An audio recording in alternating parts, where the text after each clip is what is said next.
उसको। अरे इंद्र, तुम्हारे यहाँ आने का क्या कारण है? बलिराज, आप बहुत बुद्धिमान हो। मैं असुरों और देवताओं का झगड़ा हमेशा के लिए खत्म करने के लिए आया हूँ। उसके लिए हम क्षीर सागर से अमृत निकालना पड़ेगा। हम आधा आधा बांटकर हमेशा के लिए अमर हो जाएंगे। अमृत पाने के लालच में असुरों ने शर्त मान ली और समुद्र मंथन आरंभ हुआ।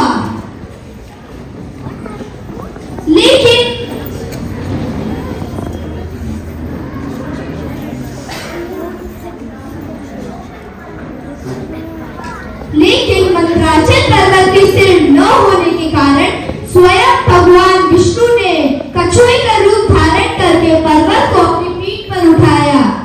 भगवान विष्णु के इसी अवतार को कूर्म अवतार कहा जाता है। समुद्र मंथन के समय कुल 14 रत्न निकले। पहला कालपूर वृष, तब ब्रह्मा और विष्णु शिव के पास गए।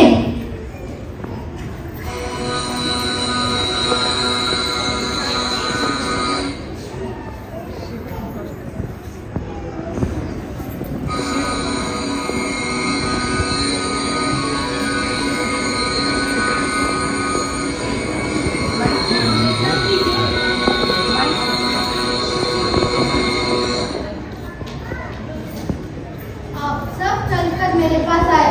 यह आकर आपने मुझको कृपा की है।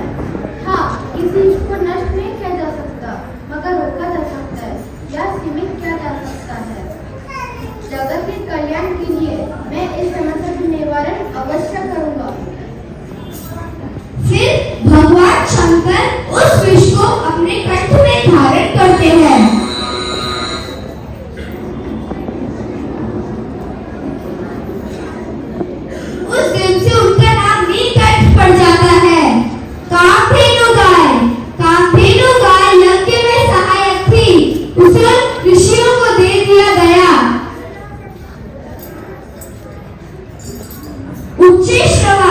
उच्चैश्रवा सफेद रंग का घोड़ा था जो मन की गति से चलता था।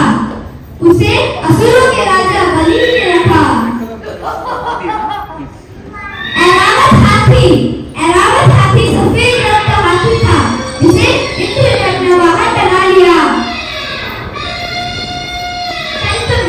यह एक सारी इच्छाओं को पूरा करने वाला वृक्ष था जिसे इंद्र को दिया गया।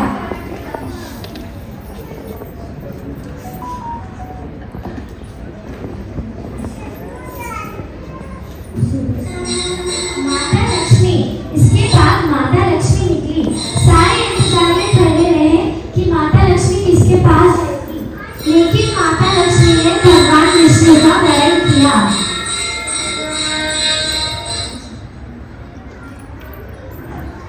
चंद्रमा की उत्पत्ति भी समुद्र मंथन से हुई थी, जिसे भगवान शंकर ने अपने मस्तक पर धारण किया।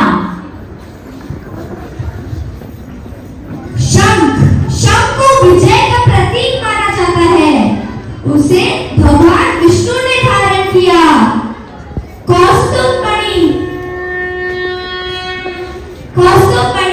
कौस्तुभ मणि को भी भगवान विष्णु ने अपने हृदय में धारण किया। रंभा, 10वां रत्न था रंभा।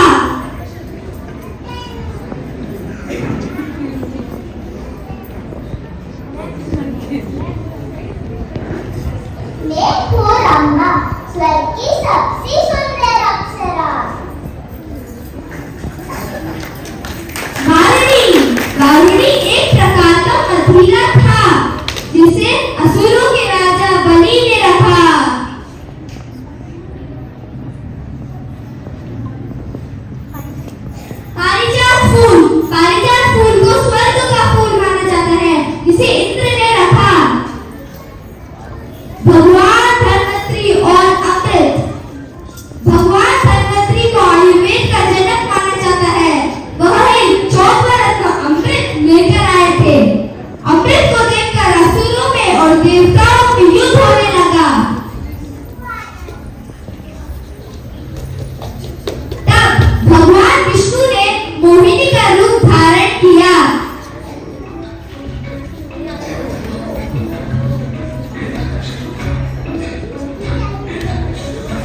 हूँ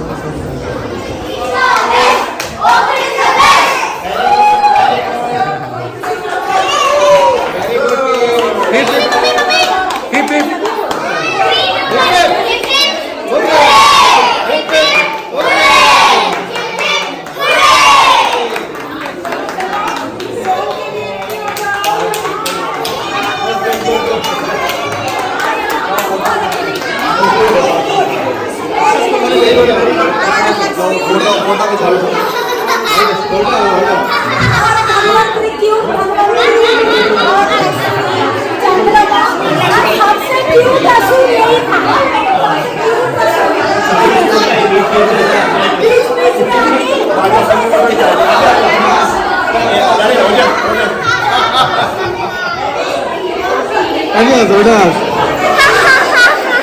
वेरी गुड फ्यूचर असून